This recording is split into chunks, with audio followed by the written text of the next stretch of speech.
Oui, Non? là on le voit, oui, Ah, oui. ok, parfait. Alors, on reprend à zéro. Donc, on a dit la fécondation, c'est quoi? C'est une étape qui est très très importante dans la genèse de l'embryon. C'est l'union du gamète mâle ou spermatozoïde et la gamète femelle ou ovocyte. Donc, il faut savoir que la fécondation se fait en plusieurs étapes. Chaque étape a une importance, a une grande importance. On va avoir avec comme euh, étape finale la mise en commun de deux lots d'ADN, donc l'ADN du spermatozoïde mâle et l'ADN femelle. Donc, on va finir par avoir les deux N chromosomes.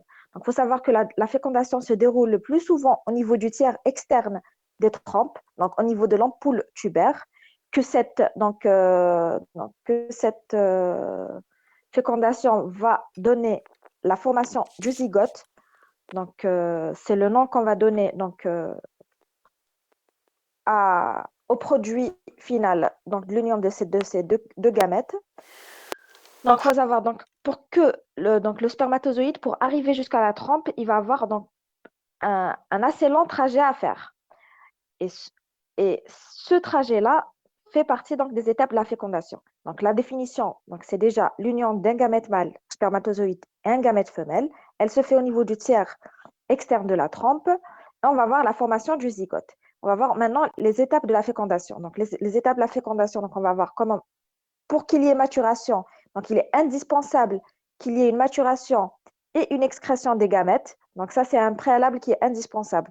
Donc, il faut toujours s'assurer, parmi les causes d'infertilité, il peut y avoir un trouble dans la maturation ou l'excrétion, et ça fait que ce couple-là va avoir du mal à avoir des enfants. Donc, le préalable indispensable, c'est qu'il y ait une maturation et une excrétion des deux gamètes. Donc, une ovogénèse et spermatogénèse qui va se faire dans de bonnes conditions.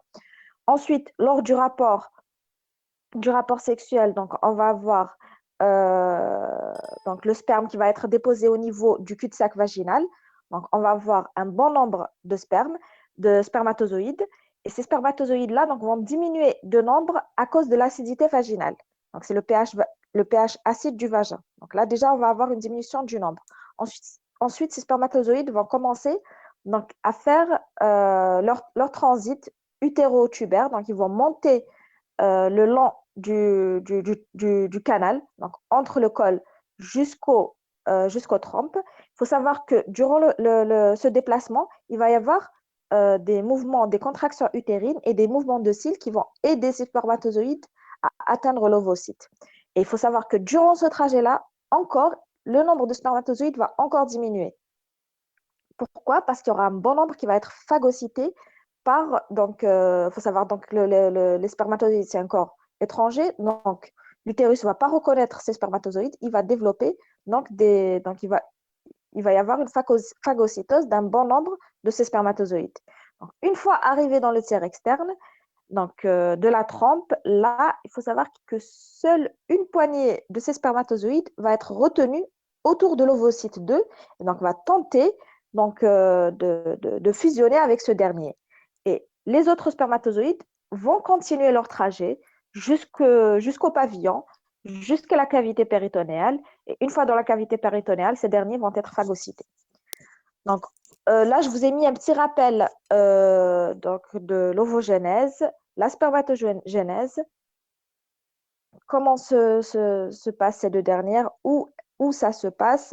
Un petit rappel anatomique sur, donc, on a une petite coupe de testicules, une coupe, donc un rappel anatomique sur de l'anatomie de la femme, avec là, on va avoir tout le trajet de ces spermatozoïdes, comment on va se faire depuis le cul-de-sac vaginal jusqu'au tiers externe de la trompe. Et on a aussi le trajet que fait l'ovocyte du moment de la fécondation, donc du moment où il sort de l'ovaire. Ensuite, il va être capté. Donc, il faut savoir que là, l'image, elle n'est pas très, très juste. En fait, le pavillon, il n'est pas complètement collé à l'ovaire. Le pavillon, il est libre dans la cavité péritonéale. L'ovaire, il est libre. Ensuite, il va y avoir une pente de l'ovocyte. Et là, le pavillon, il y a des petits mouvements péristatiques du pavillon qui va faire qu'il va, comme aspirer cet ovocyte. Et ensuite, grâce à des mouvements des cils, cet ovocyte va monter donc, tout le long de la cavité, donc tout le long du tube de la trompe, jusqu'au tiers externe. Il va rencontrer les spermatozoïdes. Et c'est là que va se faire la fécondation. Donc, la deuxième étape, c'est la rencontre des deux gamètes. Donc, elle va se faire en plusieurs étapes, en plusieurs phases. Donc, d'abord, on va avoir une dissociation des cellules de la corona radiata qui laissent les spermatozoïdes entrer. Il faut savoir que l'ovocyte, donc, quand il va sortir, ce n'est pas directement l'ovocyte, il est entouré par une assise cellulaire qui s'appelle la corona radiata. Donc là, déjà, la première étape à faire, c'est de traverser cette corona radiata, cette assise cellulaire. Donc, euh, voilà. Donc, ensuite, dès qu'il va traverser cet acide cellulaire, il faut savoir que sur la tête du spermatozoïde, il va y avoir, donc, il y a une partie qui libère des enzymes qui permettent donc au spermatozoïde de traverser toutes ces couches et d'accéder à l'ovocyte et de fusionner avec l'ovocyte. Donc, après la corona radiata, le spermatozoïde va entrer en contact avec la zone pellucide. Ce contact est facilité par la présence de sites complémentaires sur la membrane plasmique du spermatozoïde d'une part, et les glycoprotéines de la zone pellucide d'autre part. Donc, euh, ces sites complémentaires, c'est ce qui fait la spécificité des races. Il faut savoir que pour l'être humain, il y a des sites complémentaires spécifiques. Pour les races animales, il y a des sites complémentaires spécifiques. C'est pour ça que ce n'est pas possible donc, de mélanger les races. Donc, c'est grâce à ce site complémentaire qui va reconnaître le spermatozoïde et donc voilà, qui va faciliter le contact. Donc, site complémentaire sur la membrane plasmique du spermatozoïde d'une part et les glycoprotéines de la zone pellucide d'autre part. Donc, ensuite, il va y avoir une dissolution de la zone pellucide qui vient après la dissolution des cellules. Donc, la zone pellucide, c'est toujours une zone qui va protéger l'ovocyte. Donc, comme vous voyez, l'ovocyte, il est vraiment bien protégé. On a l'assise de corona radiata, on a la zone pellucide pour pouvoir arriver au final, donc jusqu'à l'ovocyte. Donc, on a deux phénomènes enzymatiques, donc liés à l'activité enzymatique, plus précisément au niveau de l'acrosome. On appelle ça réaction acrosomique. Donc, l'acrosome, quand il va être en contact avec la zone pellucide, il va libérer des enzymes, plusieurs types d'enzymes. Donc, on a des hyaluronidases qui vont continuer à dissocier les cellules de la corona radiata, des enzymes protéolytiques. Parmi ces enzymes, on a l'acrosine qui va solubiliser donc, la zone pellucide. Et enfin, on va avoir le spermatozoïde qui va pénétrer dans l'ovocyte.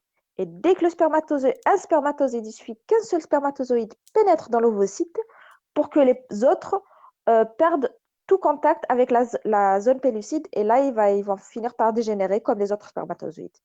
Donc, dans l'espèce humaine, parce que ça diffère d'une espèce à l'autre, dans l'espèce humaine, la pénétration est totale. C'est-à-dire que le spermatozoïde complet, tête, pièce intermédiaire et flagelle va pénétrer dans le cytoplasme de l'ovocyte, tandis que sa membrane cytoplasmique va fusionner avec celle de l'ovocyte. Ça veut dire qu'il va y avoir un contact.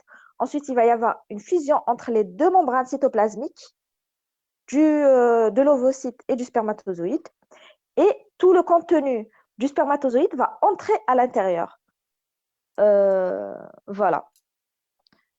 Donc, où est-ce qu'on était?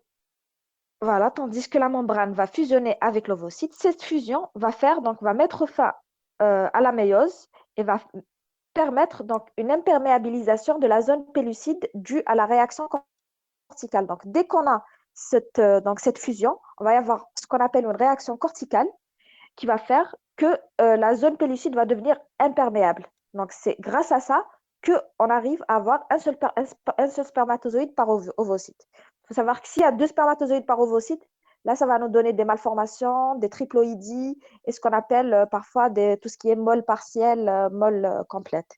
Donc, c'est une triploïdie d'origine masculine généralement. Donc, c'est ce qui fait, donc, dès qu'on a la réaction corticale, les autres spermatozoïdes vont finir par disparaître. Ensuite, on a la troisième étape. Donc, c'est bon, les deux gamètes ont fusionné.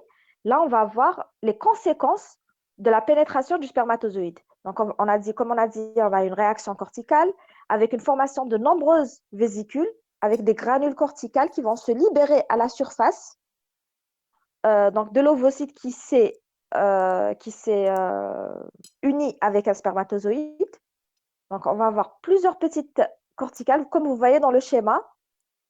Donc, dès qu'il y en a un qui s'est uni, hop, il y a une libération de petits granules corticaux qui vont aller à la surface et libérer, voilà, libérer des enzymes. Ensuite, on dit donc, voilà, libérant sous la zone polycystique du liquide pré-ovulaire, constituant autour de l'ovocyte un espace qui va séparer l'ovocyte de la zone pellucide. Le contenu des granules semble modifier la composition de la zone pellucide. Ça pourrait expliquer le blocage des spermatozoïdes. Donc, c'est logique. S'il y a autour de la zone pellucide une libération d'enzymes, c'est normal que le reste des spermatozoïdes finissent par disparaître donc, et être bloqués pour permettre donc, la monozygosie, on va dire, le fait qu'il y ait un seul spermatozoïde qui soit uni avec un seul ovocyte. Donc, après ça, on va avoir une reprise de la méiose avec l'achèvement de la deuxième division, parce qu'il faut savoir que initialement, comme vous l'avez vu, donc comme je l'ai précisé au début, donc l'ovocyte, c'est un ovocyte 2 qui a été bloqué.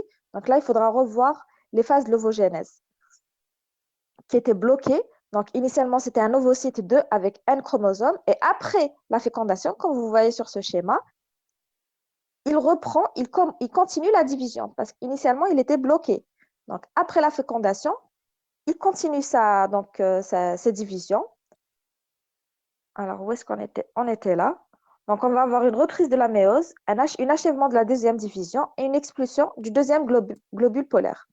Donc, la membrane plasmique se forme autour de la chromatine mâle et femelle et donne des pronucléases qui vont fusionner et former un œuf ou zygote. Donc, voilà, on va voir la membrane plasmique, on a dit à quel moment elle se fusionne. Donc, ensuite, les pronucléus, la chromatine vont aussi fusionner et ça donne le pronucléus avec deux N chromosomes, un N femelle et un N mâle, et donc 23 paires de chromosomes, 22 autosomes et une paire de chromosomes sexuels. Alors, les conditions nécessaires à la fécondation. Donc là, on a vu les étapes de la fécondation. Donc, comme on a vu, ça se fait en 3 étapes. La première étape, c'est le trajet des spermatozoïdes. La deuxième étape, c'est la rencontre des deux gamètes. Et la troisième étape, c'est les conséquences de la pénétration du spermatozoïde. Ensuite, les conditions nécessaires à la fécondation, c'est quoi? Donc, la rencontre des gamètes n'est possible que si certaines conditions sont réunies. Déjà, il faudrait qu'il y ait une éjaculation qui atteigne l'orifice du col. Donc, un rapport complet. Donc, il faut que la viscosité, donc il faut que le spermogramme ait de bons paramètres. Il faut que la viscosité soit normale, que le sperme soit aseptique, que le pH soit normal, qu'il y ait un nombre suffisant de spermatozoïdes, que la qualité des spermatozoïdes soit bonne, parce que parfois il y a des tératospermies, et si ce n'est pas dans la normale, là on peut avoir des infertilités. Donc, ensuite, sur le versant féminin, il faut qu'il y ait une glaire cervicale de bonne viscosité. Donc, une bonne glaire, la bonne glaire, comme vous allez voir après, durant l'ovulation, c'est une glaire qui est filante. Et généralement, si cette glaire n'est pas filante, ça empêche les spermatozoïdes d'atteindre la cavité utérine. Donc, la qualité de la glaire, elle est importante pour, voilà, pour que les spermatozoïdes puissent passer le verrou du col. Donc, une glaire cervicale de bonne viscosité avec un pH alcalin. Un délai, donc comme on a dit, le pH du vagin, il est acide, mais ces glaires-là vont aider les spermatozoïdes grâce à leur pH alcalin. Donc, vont faciliter leur survie en quelque sorte. Le délai entre le rapport et l'ovulation inférieur à 3-4 jours, il faut savoir que l'ovocyte, il survit 24 heures, que les spermatozoïdes survivent généralement 4, parfois jusqu'à 5 jours. Donc, il faut que les deux soient, on va dire, concordants dans leur rencontre. C'est-à-dire qu'il faut qu'il y ait un rapport dans les 3-4 jours avant l'ovulation pour qu'ils puissent se rencontrer. Donc, durée de survie dans des spermatozoïdes dans les voies génitales de la femme. Ensuite, réalité de l'ovulation. Donc, il faut savoir qu'il y a des femmes qui ont des cycles, c'est-à-dire qui ont leurs règles, mais qui n'ont, c'est des cycles anovulatoires. Donc, il faut savoir que c'est pas parce que la femme a ses règles qu'elle ovule. Et généralement, ces cycles-là sont parfois perturbés. C'est souvent des cycles qui sont un petit peu plus longs que la normale. Mais voilà, donc pour qu'il puisse y avoir une fécondation, il faut qu'il y ait une ovulation. Donc tout ça, c'est logique. Je pense que vous n'avez même pas besoin d'apprendre. Il suffit de réfléchir un petit peu pour deviner ces préalables. Ensuite, bien sûr, il faut qu'il y ait des trompes qui soient perméables. D'ailleurs, quand on fait l'exploration de l'infertilité, c'est un cours que vous allez voir plus tard. Quand on explore les couples infertiles, parmi les bilans, les premiers bilans qu'on va demander, on a le spermogramme. Donc, ça confirme la première condition. C'est tout ce qui est nombre, pH, qualité des spermatozoïdes.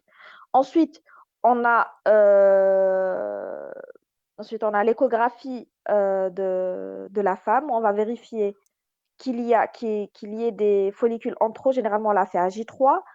On fait le bilan hormonal pour s'assurer que ça marche bien. Et on vérifie pas, et à la fin, enfin pas à la fin, parmi le premier bilan, on vérifie systématiquement la perméabilité des trompes. Pourquoi? Parce qu'il y a beaucoup de femmes qui font des infections génitales hautes qui passent inaperçues. Les infections à chlamydia. Il faut savoir que les infections à chlamydia, elles sont souvent asymptomatiques. Et ça fait que cette femme-là, elle a fait une infection haute dont elle s'est pas rendue compte. Elle a développé des adhérences et au final, elle développe une infertilité. Et donc, avant d'aller vers le traitement de l'infertilité, donner des traitements pour que la femme ovule euh, en plus grand nombre, etc., il faut toujours s'assurer que les trompes sont perméables parce que ça ne sert à rien qu'il y ait une ovulation si la trompe elle est bouchée. On est d'accord? Voilà. Donc, ça, c'est les conditions nécessaires à la fécondation. Ensuite, on va parler de la segmentation, c'est-à-dire après la rencontre du spermatozoïde et de l'ovocyte, on va voir ce qu'on appelle la segmentation jusqu'à la formation de ce qu'on appelle la morula. Voilà, c'est la fécondation. Donc, immédiatement après la fécondation, il faut savoir que là, la première division va commencer, c'est le début de la segmentation. Donc, qui va se faire pendant le cheminement, parce que comme vous vous rappelez, la fécondation, elle se fait au niveau du tiers externe de la trompe. Puis, l'œuf ou le zygote va continuer à avancer, donc à sortir de la trompe pour pouvoir faire sa nidation à l'intérieur de la cavité utérine. Et durant ce trajet-là, il va y avoir une segmentation, des divisions, il va y avoir plusieurs divisions qui vont aboutir à la formation de la morula. Donc, le début de la segmentation qui va se faire durant le cheminement dans la trempe durant 72 heures.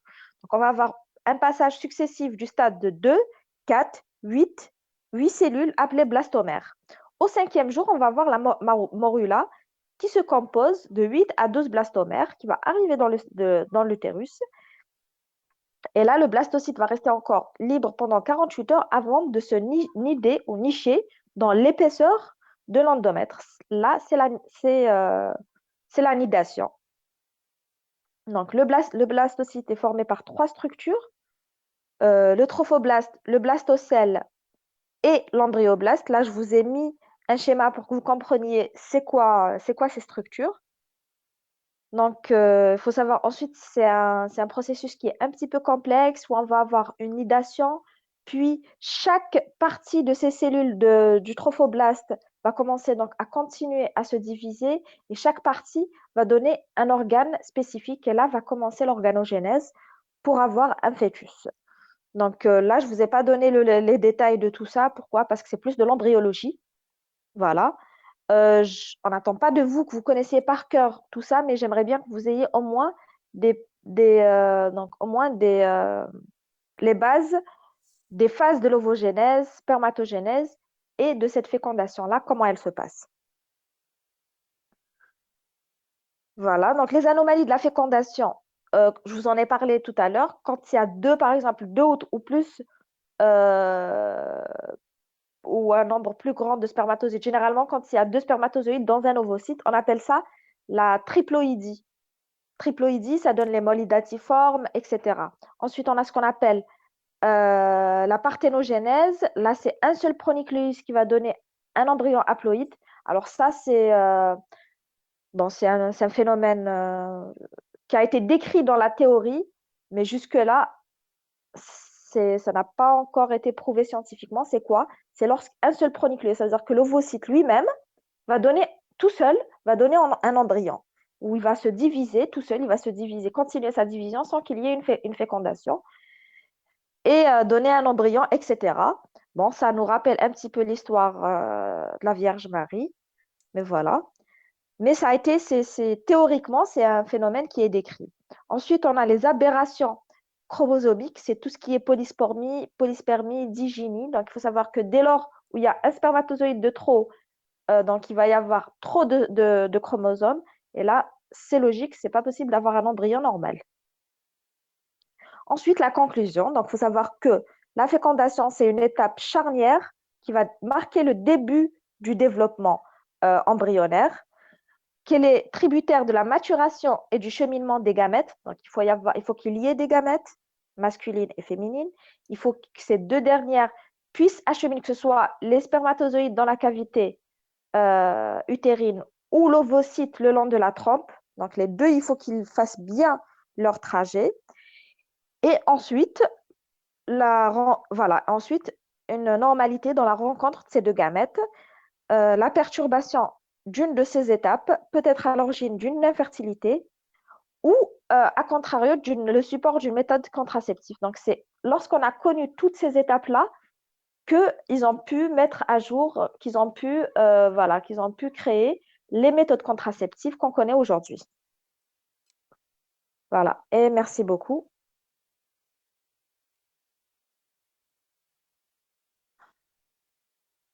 Ah.